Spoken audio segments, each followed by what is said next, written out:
నమస్కారం, నా పేరు తేజస్విని. బీసీఎన్ న్యూస్ కి స్వాగతం. ముందుగా ముఖ్యాంశాలు. అభివృద్ధి పనులను తిరిగి ప్రారంభిస్తామన్న మంత్రి నిమ్మల రామానాయుడు. ప్రజలకు ఉపయోగపడే పనులు చేపడతామని స్పష్టం.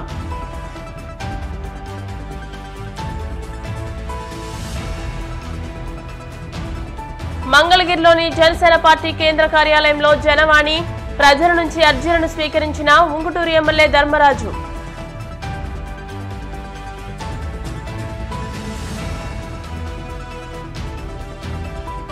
స్వచ్ఛతా హీ సేవా కార్యక్రమాలను జయప్రదం చేయండి. ప్రజలకు పిలుపునిచ్చిన ఉండి ఎంపీడీఓ ఎస్ రవీంద్ర.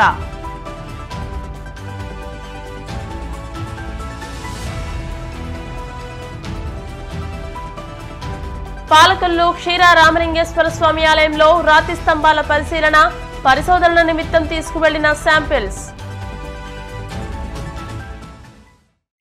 గత టీడీపీ ప్రభుత్వంలో చేపట్టిన అభివృద్ధి పనులను తిరిగి ప్రారంభించనున్నట్టు మంత్రి నిమ్మల రామానాయుడు పేర్కొన్నారు. పశ్చిమ గోదావరి జిల్లా పాలకొల్లు మండలంలో బొండాడ వెంకటరాజు గుప్తా ఎన్టీఆర్ కళాక్షేత్రం, రామగుండం ఉద్యానవనం, అబ్దుల్ కలాం హెల్త్ పార్క్ ను అధికారులతో కలిసి సోమవారం పరిశీలించారు. వైసీపీ ప్రభుత్వం 5 ఏళ్లలో విధ్వంసానికి పాల్పడిందని, ఆ నష్టాన్ని పూడ్చుకుంటూ మళ్లీ ప్రజలకు ఉపయోగపడే రీతిలో తీర్చిదిద్దుతున్నట్టు తెలియజేశారు. గత టీడీపీ ప్రభుత్వంలో చేపట్టిన అభివృద్ధి పనులను వైసీపీ ప్రభుత్వం పట్టించుకోకపోగా కనీస నిర్వహణ కూడా చేయలేదన్నారు. వెంకటరాజు గుప్తా ఎన్టీఆర్ కళాక్షేత్రం ఏదైతే ఉందో అది కూడా 5 సంవత్సరాలు అట్లా వదిలివేయడంతో చెదలు పట్టి బూజులు పట్టి ఏదైతే విధ్వంసానికి గురైందో దాన్ని కూడా రీఓపెన్ చేసి దాన్ని కూడా వర్క్ను కూడా స్పీడప్ చేసుకోమంటాం.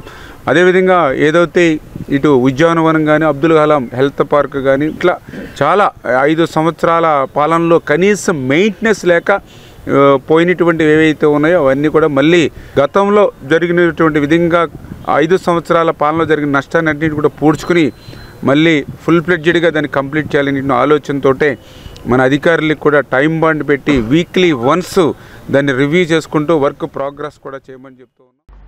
జీవితంలో విజయం సాధించాలంటే ప్రతి ఒక్కరూ తమ లక్ష్యాన్ని ఏర్పాటు చేసుకుని సాధించగలమనే నమ్మకంతో ముందుకు సాగాలని ప్రముఖ సినీ నటులు రచయిత ప్రదీప్ పిలుపునిచ్చారు.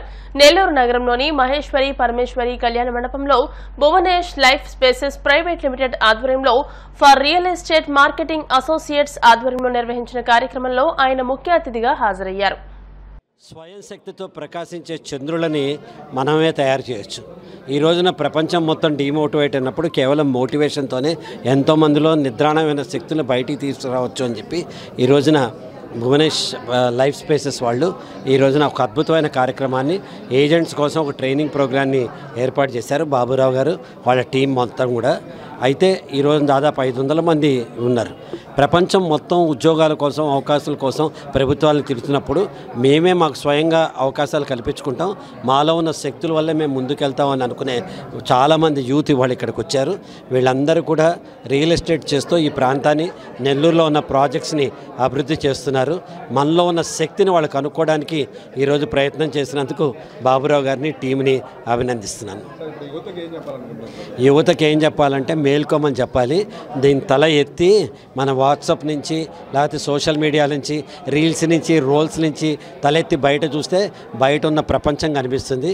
ఎంతసేపు నేర్చుకోవాలో ఫోన్ని వద్దనంటలా మేము, కానీ దానికి ఒక ఇన్ టైము, అవుట్ టైం పెట్టుకోవాలి. ఫోన్ని మించింది ఉంది.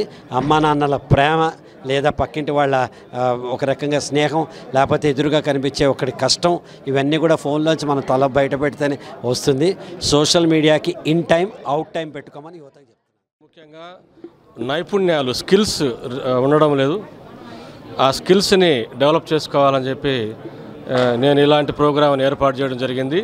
వాళ్ళకి ఆరేటరీ స్కిల్స్ కానీ, గ్రూప్ డిస్కషన్ స్కిల్స్ కానీ, కన్విన్సింగ్ స్కిల్స్ కానీ, తర్వాత సైకలాజికల్గా అంచనా వేసేటువంటి స్కిల్స్ కానీ, మార్కెటింగ్లో చొరవ తీసుకునేటువంటి స్కిల్స్ కానీ వాళ్ళకి ఉండాలని చెప్పి ఇప్పుడు ఉండేటువంటి యువతకు అదే పెద్ద ప్రాబ్లం అయింది. అందరూ కూడా డిగ్రీలు చదువుతున్నారు, ఇంజనీరింగ్ చదువుతున్నారు, అన్ని చదువుతున్నారు, కానీ వాళ్ళకి స్కిల్స్ లేవు. స్కిల్స్ ఇలాంటి కార్యక్రమాల ద్వారా మేము వాళ్ళకి స్కిల్స్ ఇచ్చి వాళ్ళ నిగూఢమైనటువంటి దాగి ఉన్నటువంటి నైపుణ్యాలను బయటకు తీసి వాళ్ళకి సరైన మార్గంలో వాళ్ళని తీసుకు ఇక్కడ రియల్ ఎస్టేట్ మార్కెటింగ్ రంగంలో వాళ్ళందరినీ కూడా ప్రోత్సహించాలని చెప్పి మేము ఈ కార్యక్రమాన్ని ఏర్పాటు చేయడం జరిగింది. గుంటూరు జిల్లా మంగళగిరిలోని జనసేన పార్టీ కేంద్ర కార్యాలయంలో నిర్వహించిన జనవాణి కార్యక్రమంలో భాగంగా ప్రజల నుంచి ఏలూరు జిల్లా ఉంగుటూరు ఎమ్మెల్యే పచ్చమట్ల ధర్మరాజు అర్జీలను స్వీకరించారు. అర్జీదారుల సమస్యలు తెలుసుకుని పరిష్కారానికి హామీ ఇచ్చారు. తక్షణ పరిష్కారం అవసరమైన సమస్యలను సంబంధిత అధికారుల దృష్టికి తీసుకువెళ్లారు. ఈ కార్యక్రమంలో జనసేన పార్టీ నాయకులు పాల్గొన్నారు. కేంద్ర ప్రభుత్వం ప్రవేశపెట్టిన స్వచ్ఛతా హీ సేవ కార్యక్రమంలో ప్రజలంతా పాల్గొనే జయప్రదం చేయాలని ఎంపీడీఓ ఎస్ రవీంద్ర పిలుపునిచ్చారు. పశ్చిమ గోదావరి జిల్లా సర్పంచ్ కమతం సౌజన్య అధ్యక్షతన ఉండిలో నిర్వహించిన స్వచ్ఛతా హీ సేవ కార్యక్రమంలో ఆయన పాల్గొని మాట్లాడారు.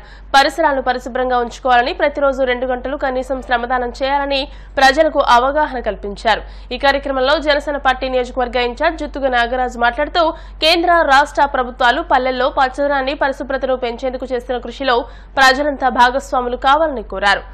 ఈవో పీఆర్డీ రామకృష్ణారెడ్డి, ఎంపీటీసీ సభ్యులు కునుకు రమాదేవి, ఎడవల్లి వెంకటేశ్వరరావు, గ్రామ కార్యదర్శి కేసిరెడ్డి గోపాలకృష్ణ పాల్గొన్నారు. గణపవరం రహదారిలో స్వచ్ఛతా హీ సేవ కార్యక్రమంలో భాగంగా పచ్చదనంపై అవగాహన కల్పిస్తూ ప్రదర్శన నిర్వహించారు. మొక్కలు నాటి వాటి సంరక్షణ, పరిసరాల శుభ్రతకు ప్రాధాన్యతనిస్తామని నినాదాలు చేశారు. స్వాతంత్రమే కాక స్వచ్ఛమైన భారతదేశం మరియు అభివృద్ధిని కూడా ఆకాంక్షించారు. దీనిని స్ఫూర్తిగా తీసుకుని స్వచ్ఛాంధ్రప్రదేశ్ సాధించి తద్వారా స్వచ్ఛ భారత్ను సాధించే లక్ష్యంతో నేను కృషి చేస్తానని ప్రతిజ్ఞ పూనుతున్నాను.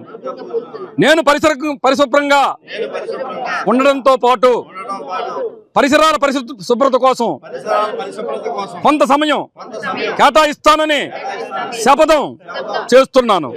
ప్రతి సంవత్సరంలో 100 గంటలు మరియు ప్రతి వారానికి 2 గంటలు శ్రమదానం చేసి పరిశుభ్ర ఆంధ్రప్రదేశ్ సాధించే సంకల్పానికి కట్టుబడి ఉంటాను.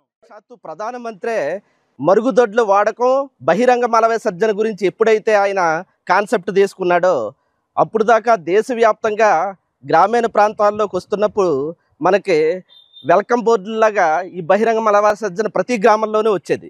ఒక ఆఫీసర్ ఒక కారు వేసుకు ఆ గ్రామంలోకి వచ్చినా, లేకపోతే ఎవరైనా వేరే ప్రాంతీయులు ఈ ప్రాంతానికి వచ్చినా ఆ గ్రామంలోకి వెళ్ళడానికి కూడా ఇష్టపడే పరిస్థితులు ఉండేవి కాదు. అలాంటి పరిస్థితి నుంచి గౌరవ ప్రధానమంత్రి గారు తీసుకున్న బహిరంగ మల విసర్జన రహిత దేశంగా భారతదేశాన్ని చేయాలని ఆయన దృఢ సంకల్పం విజయవంతం అయ్యింది.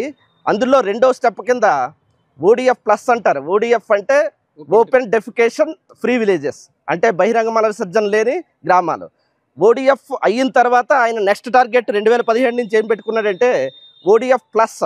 గ్రామీణ ప్రాంతాల్లోనూ పట్టణ ప్రాంతాల్లోనూ విపరీతంగా ప్లాస్టిక్ వాడకం వల్ల, ఇంతకుముందు గ్రామీణ ప్రాంతాల్లో చెత్త ఉన్నట్లయితే దాన్ని ప్లాస్టిక్ లేదు కాబట్టి పంట పొలాల్లో ఉపయోగించుకునేవారు. ఈరోజు ప్లాస్టిక్ వినియోగం ఎక్కువ అవడంతో గ్రామీణ ప్రాంతాల్లో ఉన్నటువంటి చెత్త విపరీతంగా పెరిగిపోయి రోడ్డు సైడ్ అదేవిధంగా కాలువల్లోనూ చెత్తను వేసేయడం వల్ల అనేక రకాల సమస్యలు. మన ఉండి గ్రామంలో మెయిన్ సెంటర్లో స్వచ్ఛతా హీ కార్యక్రమం సందర్భంగా 17 నుంచి 2వ తారీఖు వరకు జరిగే కార్యక్రమంలో మొట్టమొదటి రోజు గ్రామ సచివాలయ సిబ్బంది, మండల పరిషత్ అభివృద్ధి అధికారి వారు, యుఆర్డీ గారు, రాజకీయ నాయకులు అందరూ కూడా కలిసి స్వచ్ఛతా హీ కార్యక్రమం సందర్భంగా కార్యక్రమాలను ప్రారంభించి గ్రామంలో పారిశుధ్యం మెరుగుపరిచే విధంగా అందరికీ అవగాహన కల్పిస్తూ చాలా వరకు కార్యక్రమాన్ని జయప్రదం చేసి ఉన్నారని చెప్పి తెలియపరుస్తున్నారు.